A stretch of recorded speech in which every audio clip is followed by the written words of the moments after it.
5월에는 블레셋에서라는 제목으로 다윗이 블레셋에서 망명 생활할 때 있었던 일을 중심으로 설교하고 있습니다. 오늘은 그 마지막 네 번째 시간입니다. 다윗은 블레셋이 이스라엘을 침략할 때 그 전쟁에 참전하려고 했지만 블레셋 지휘관들의 극심한 반대로 그냥 시글락성으로 돌아옵니다. 그런데 다윗과 그의 부하들이 시글락성을 비운 동안 아말렉 사람들이 침략해서 성을 불태우고 재물을 약탈하고 여자와 아이들을 모두 잡아갔죠. 가족을 잃은 다윗의 부하들은 슬픔과 분노로 자신들이 따랐던 다윗을 돌로 쳐서 죽이려고 합니다. 자신의 근거지와 가족과 동지를 모두 잃은 절망적인 상황에서 다윗은 비로소 하나님을 힘입어 용기를 냈고 에봇을 가져와서 자신들이 어떻게 해야 할지 하나님의 뜻을 묻습니다. 이런 다윗에게 하나님께서는 아말렉을 쫓아가라, 너희가 반드시 그들을 따라잡고 빼앗긴 것을 도로 찾을 것이다 대답해 주십니다. 여기에 다윗은 용기를 얻고 부하들을 수습해서 아말렉을 쫓아갑니다. 지도에서 보시면 아시는 것처럼 아말렉은 시글락성보다 남쪽이어서 일단 다윗은 방향을 남쪽으로 잡습니다. 그런데 추격하던 다윗과 그의 부하 600명은 부솔 시내에서 문제를 만나요. 부솔 시내는 아말렉과 블레셋 사이에 흐르는 강인데 이 지역의 강들은 비가 오지 않는 건기에는 말라 있다가 비가 오는 우기에는 강이 됩니다. 이걸 와디라고 하는데 부솔 시내는 이런 와디 중에 가장 큰 와디였어요. 이때가 우기였던 것 같습니다. 부솔 시내를 건너야 하는데 물이 불어나서 쉽게 건널 수가 없어요. 더구나 다윗의 부하들은 전쟁에 나가느라 이미 먼 길을 여행했고 성이 불타서 제대로 쉬지도 먹지도 못하고 다시 길에 나섰기 때문에 아주 지쳐 있습니다. 이런 상황에서 무리해서 강을 건너다가는 급류에 휩쓸려서 죽을 수도 있을 것 같습니다. 다윗은 이때 부솔 시내를 건너지 못할 정도로 지친 사람들은 그냥 부솔 시내 건너편에 남아있으라고 지시합니다.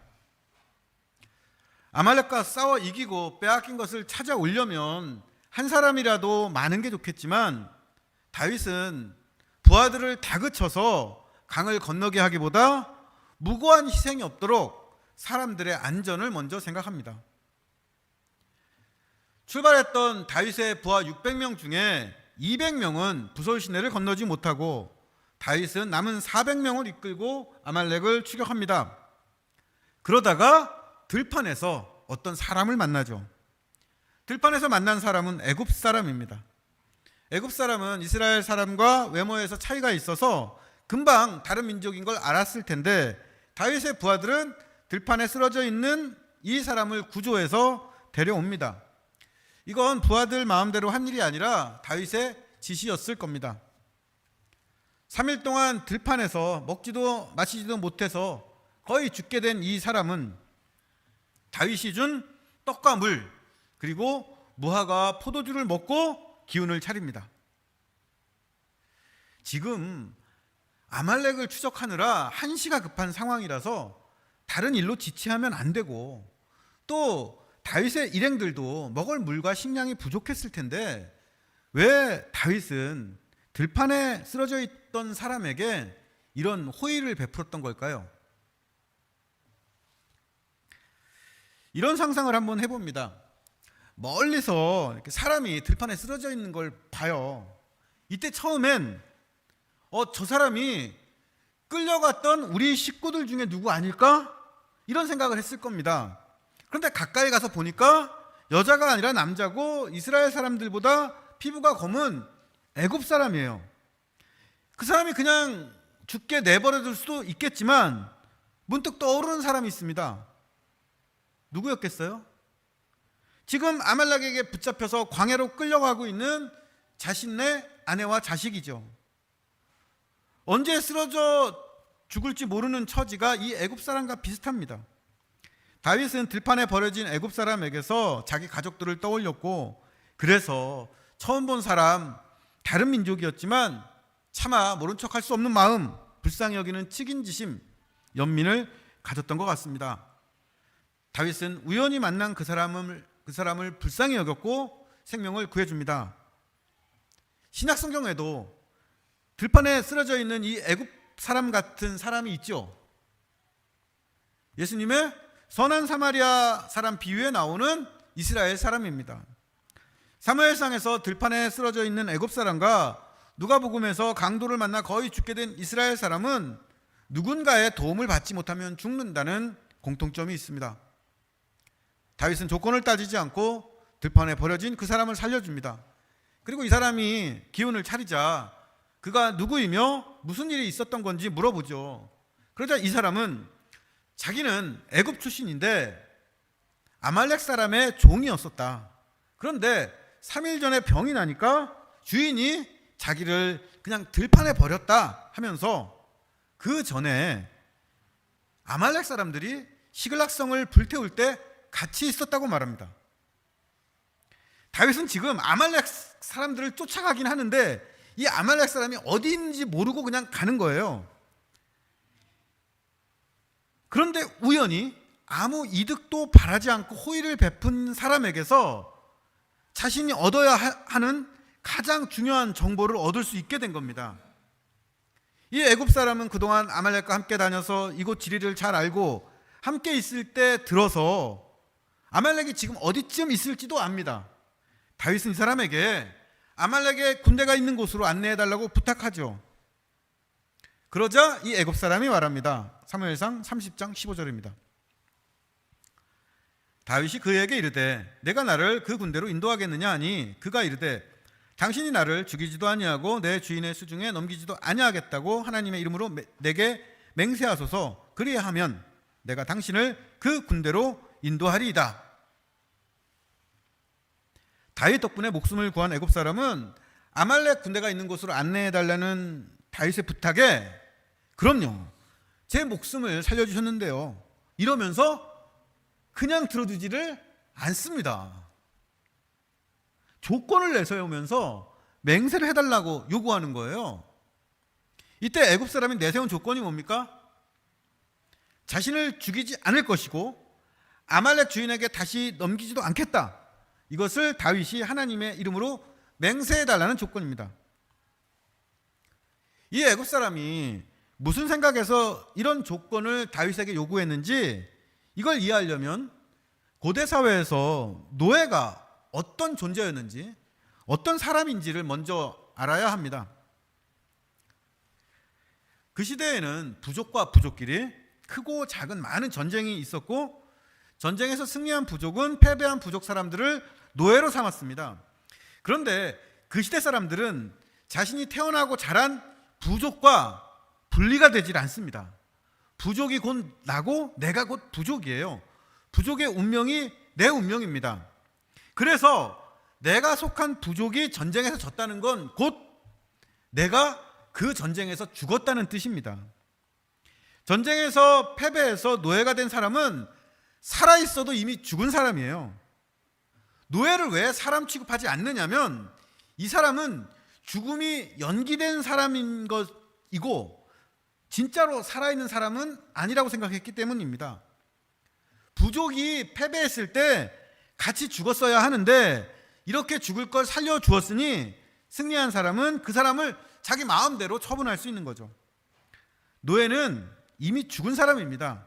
그래서 모든 권리를 빼앗기고 목숨만 유지하고 삽니다.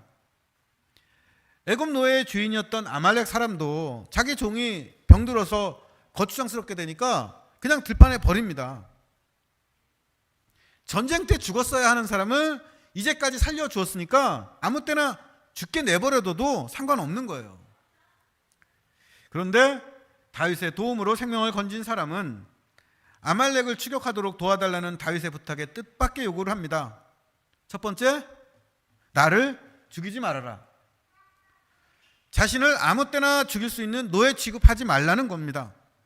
만약에 자기 안나려 아말렉을 추적했는데 자신이 예상했던 곳에 아말렉 군대가 없을 수도 있고 길을 잘못 안내할 수도 있죠. 그러면 이 쓸모없는 놈 하면서 죽일 수 있겠죠? 그러지 말라는 겁니다. 나를 노예, 소모품 취급하지 말고 생명과 안전을 먼저 보장하라는 요구입니다. 두 번째는 나를 아말렉 주인의 손에 다시 넘기지 말아라. 혹시 아말렉 사람들을 만나서 협상을 하고 포로를 교환할 때 자신을 협상이나 교환의 수단으로 사용하지 말라는 겁니다. 이건 결국 자신을 살아갈 권리가 있는 인간으로 대우해달라는 요구입니다. 성경은 다윗이 아말렉을 추격하는 급박한 상황을 전하다가 애굽 노예의 입을 통해서 갑자기 인권 선언을 하고 있습니다. 인간은 비록 그 사람을 보호해줄 부족이 없어도, 쓸모가 없어져도 함부로 죽여서는 안 되고 의지에 상관없이 넘겨져서도 안 됩니다. 그 생명은 존중받아야 하고 다른 수단으로 이용되어서도 안 되죠. 이것은 인간이 가져야 할 가장 기본적인 자유이고 권리입니다. 애굽인 노예는 다윗에게 비록 당신들이 죽을 뻔한 나를 살려주었지만 그렇다고 해서 내가 당신들의 노예 소유물이 된 것은 아니다. 나의 권리를 회복시켜주고 똑같은 인간으로 인정해라. 이걸 하나님의 이름으로 맹세해달라 당당하게 요구합니다. 애굽 노예는 가장 비참한 상황에서도 자유와 권리를 포기하지 않는 인간의 모습을 보여주죠. 다윗은 이 애굽 노예의 요구를 받아들였고 함께 아말렉 있는 곳으로 찾아갑니다. 저는 이 장면이 굉장히 감동적이에요. 사무엘상 30장에서 다윗은 모든 것을 다 뺏긴 비참한 사람입니다. 그런데 다윗보다 더 비참한 사람은 아프다고 주인에게 버림받은 애굽인 노예죠. 비참하고 절망적인 두 사람이 만났습니다. 그런데 거기서 어떤 일이 일어났습니까?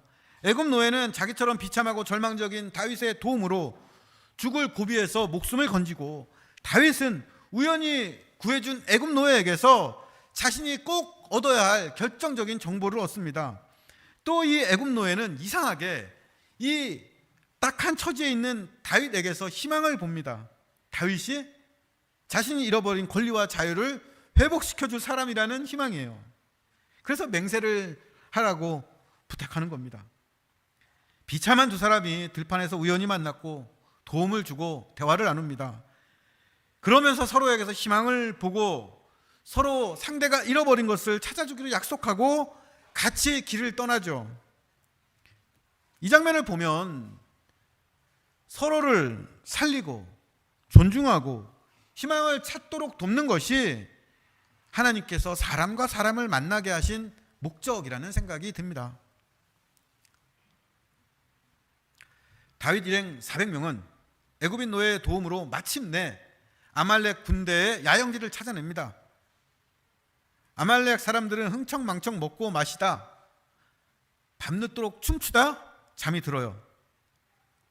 다윗은 새벽에 기습작전을 펼쳤고 저녁까지 이들을 무찔렀고 잃어버린 모든 것과 붙잡혀 있던 아내와 자녀들을 되찾고 추가로 아말렉 사람들이 다른 곳에서 약탈했던 가축들도 전리품으로 얻습니다. 며칠 전에 모든 것을 잃어버렸던 다윗이 잃어버린 것보다 더 많은 것을 얻는 반전과 역전이 일어난 겁니다. 이렇게 아말렉을 추격해서 승리하고 많은 전리품을 얻은 다윗은 400명의 부하들과 함께 부솔 시내로 돌아오죠. 그런데 문제가 생깁니다. 사무엘상 30장 22절 23절입니다. 다윗과 함께 갔던 자들 가운데 악한 자와 불량배들이 다 이르되 그들이 우리와 함께 가지 아니하였은즉 우리가 도로 찾은 물건은 무엇이든지 그들에게 주지 말고 각자의 처자만 데리고 떠나가게 하라.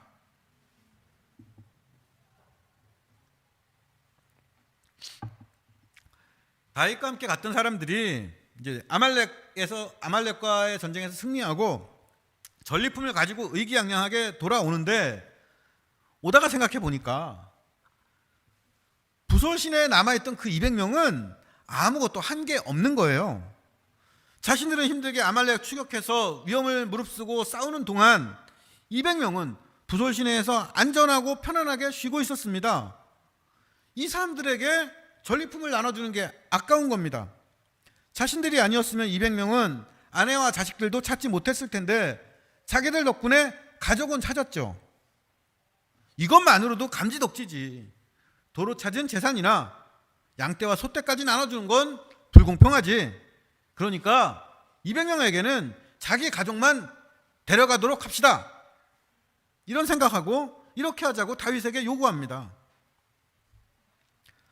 부솔 시내에서 낙오되어서 아말렉과 싸우지 않은 사람들에게는 우리가 힘들게 얻은 재물이나 가축은 나눠주지 말자.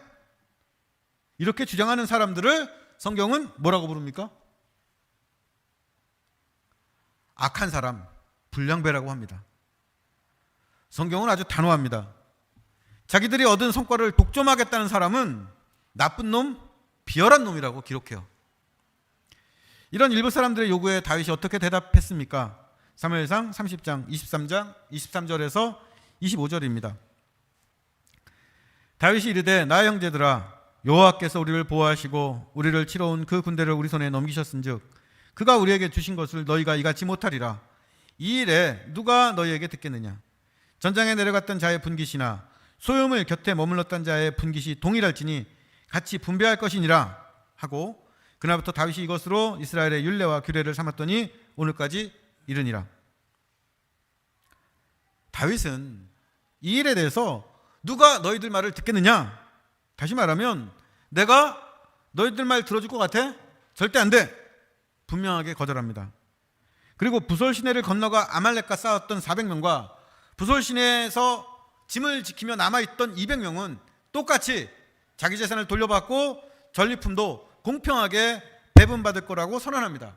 그리고 이런 배분 방식은 이스라엘의 율령과 규례가 됩니다. 이스라엘 사회를 유지하는 법과 질서가 되었다는 뜻입니다. 전리품을 자기들끼리 나눠 갖자는 사람을 악한 사람, 불량배로 기록하고 힘들게 싸움에 참여한 사람이나 그렇지 못한 사람이나 차별 없이 전리품을 배분하는 다윗을 보면 우리는 이것이 성경이 가르치는 공정, 정의라는 걸 알 수 있습니다. 그렇지만 과연 이런 성경의 배분 방식이 지금 우리에게 유효한가? 이런 방식으로 사회를 유지하고 운영할 수 있을까? 의문이 들지요. 열심히 참여해서 성과를 낸 사람과 그렇지 못한 사람을 똑같이 대우하면 안 되지. 이게 공평하지 않은 거지. 이렇게 생각하는 분도 있을 겁니다. 얼마 전에 회사와 그 연구소의 동료들 때문에 고민하는 분 이야기를 들었어요. 회사 부서에 할당된 100개 업무가 있고 10명의 부서원이 있는데 어떤 부서원이 매일 5개밖에 업무 처리를 안 하고 퇴근합니다. 그래서 나머지 직원들이 그만큼 야근을 하고 일을 더 해야 되는데 일을 하지 않는 이 사람은 미안한 마음도 없고 알아서 하라는 식이라 부서원들끼리 갈등과 피곤이 커져서 고민이라는 얘기였습니다. 또 어떤 연구소에서 상반기까지 끝내야 되는 프로젝트가 있습니다. 그런데 연구원 5명 중에 3명만 일하고 2명은 3명의 성과에 그냥 묻어갑니다. 이 2명은 자신이 유명한 연구소에 소속되었다는 그 자체가 자랑이에요. 연구 성과를 내는 데는 관심이 없습니다. 이런 두 사람과 함께 일하는 3명은 마감 기한이 다가올수록 바쁘고 불공정하다는 생각에 화가 납니다. 이 문제를 기독교인으로서 어떻게 해결해야 하느냐고 묻는데 제가 뭐라고 했을까요? 답이 없다고 했습니다.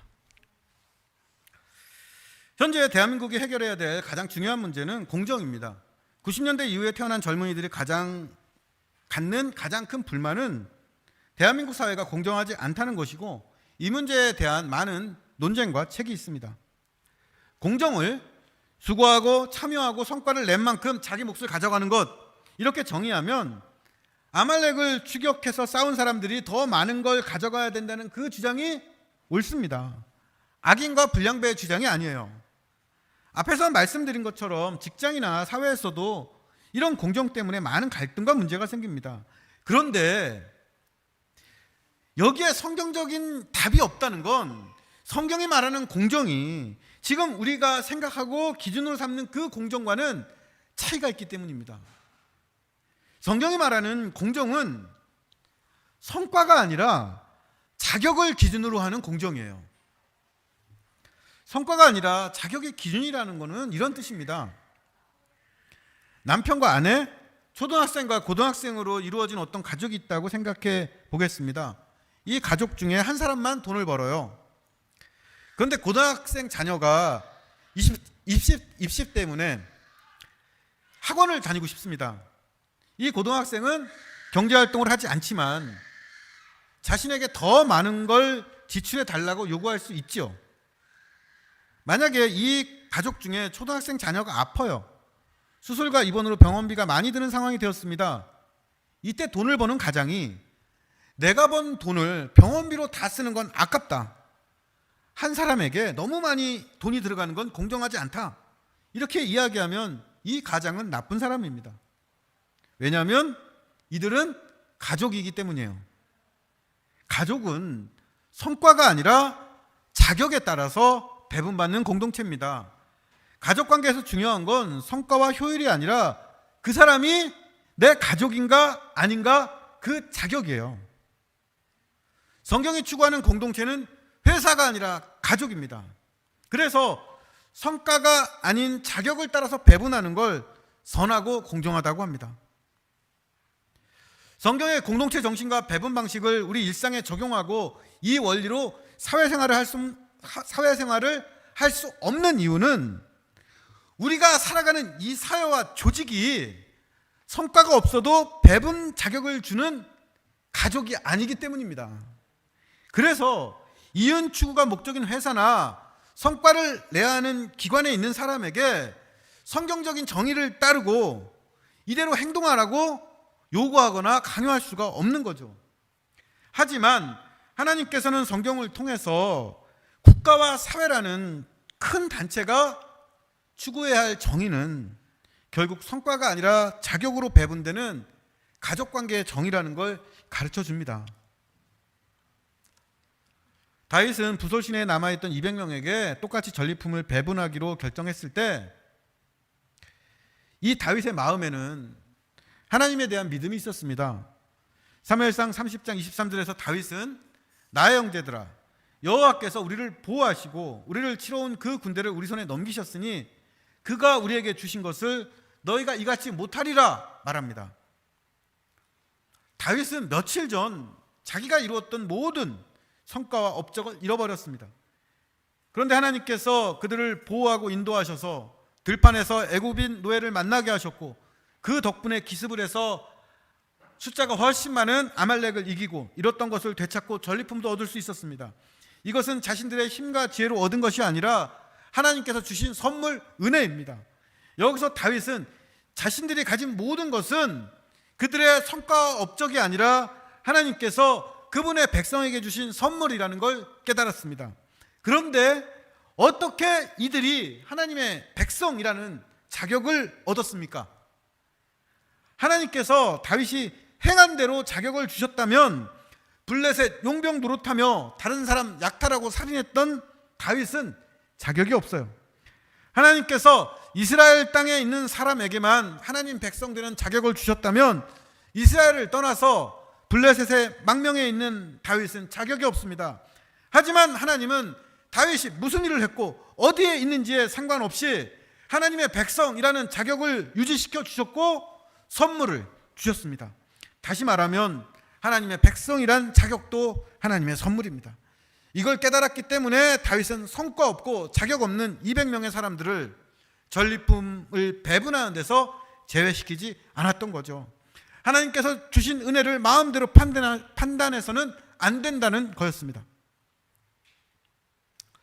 다윗은 자신의 모든 것을 빼앗기는 실패를 경험한 후에 하나님의 보호와 인도하심을 경험했고 자신의 소유물을 되찾았고 하나님이 주시는 은혜에 대한 분명한 믿음을 가질 수 있었습니다.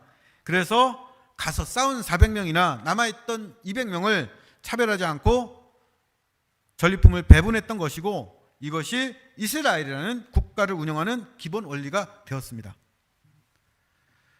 하나님께서는 이 땅에 여러 국가들을 허락하셨습니다. 한자 국가, 국가의 가도 집가이죠. 하나님께서 국가를 세우신 이유는 강을 건너서 싸울 능력이 있는 힘 있는 사람이 그럴 능력이 없는 사람의 자격을 박탈하고 소유를 독점하지 못하도록, 약한 사람도 자기 몫을 배분받고 성과 없는 사람도 권리를 가질 수 있도록 큰 가족을 만들기 위해서였습니다. 하지만 현실의 국가에서는 반대죠. 그래서 하나님께서는 하나님의 뜻을 현실에서 보여주는 모델로 이스라엘이란 국가를 세우셨고, 이런 원리를 삶에서 분명히 경험한 다윗을 이스라엘의 왕으로 삼으셨던 겁니다.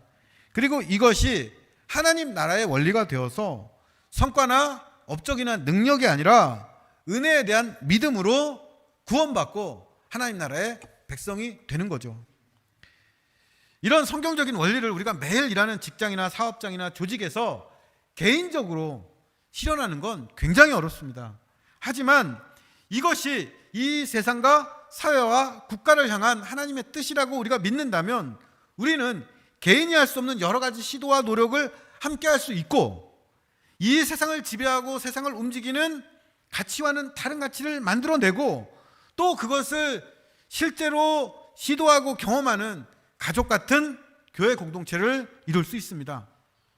우리는 하나님의 은혜를 믿는 공동체입니다. 그래서 누가 가질 자격이 있냐, 누가 더 많이 가져야 되느냐 묻지 않고, 이 시대에 부솔 신뢰를 건너지 못하고 남아있는 지친 사람은 누군지, 타고난 힘과 능력이 부족해서 따라올 수 없는 사람은 누군지, 이 대한민국이란 나라에서 낙오된 사람은 누군지 질문하면서 이들을 무시하는 국가와 사회와 조직이 있다면 그들을 향해서 이 사람들도 하나님께서 살아갈 자격을 주신 사람이다, 이 사람에게도 살아갈 자리와 자기 몫을 주라고 요구할 수 있는 겁니다. 사무엘장 30장 시작할 때 다윗은 모든 걸 빼앗긴 사람이었습니다. 그런데 모든 것을 빼앗겼던 다윗이 아말렉을 추격하는 중에도 애굽 노예를 살려서 권리를 회복시켜주고 하나님의 은혜를 분명히 깨닫고 이것으로 공평한 분배를 하고 그 후에 이스라엘을 이끌어 나갈 법과 질서를 만들었습니다. 그리고 우리는 사무엘상 30장이 끝날 때 다윗이 자신을 따르는 사람뿐 아니라 이스라엘 여러 지역에 선물을 보내는 걸 봅니다.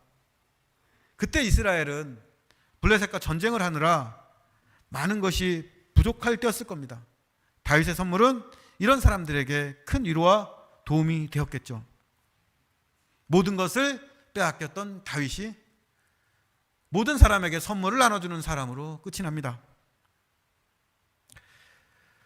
말씀을 정리하죠. 블레셋에서 다윗이 보낸 시절은 다른 사람 앞에서 미친 사람 흉내를 냈던 비참한 시절이었고, 블레셋 왕의 종으로 다른 마을 약탈하며 살았던 악한 시절이었고, 조국 이스라엘과의 전쟁에 나서야 했던 배신의 시절이었습니다. 그러나 다윗은 이스라엘을 떠나 블레셋에서 생존을 위해서 발버둥 쳤던 그 외롭고 힘들고 악한 시절을 보낼 때 하나님께서 다윗과 함께 하셨습니다. 하나님은 보이지 않게 인도하셨고 보호하셨고 그 시절을 끝내셨고, 그 괴로운 시간들을 통해서 다윗이 이스라엘의 왕이 될 수 있도록 그의 성품과 관계와 신앙을 바꾸어 가셨습니다. 하나님께서는 블레셋과 같은 세상에서 다윗처럼 망명자로 사는 사람들을 이끌고 보호하고 바꾸셔서 새로운 공동체를 만들고 이 세상에 은혜를 전하도록 하실 겁니다. 모든 것을 빼앗겼던 다윗을 바꾸셔서 버려진 사람을 살리고 성과 없는 사람들에게 자기 몫을 주고 모든 사람에게 선물을 전하도록 하신 하나님의 역사하심과 은혜가 우리 주사랑교회와 성도들에게도 함께 하실 줄 믿고 축복합니다. 말씀 기억하며 기도하시겠습니다.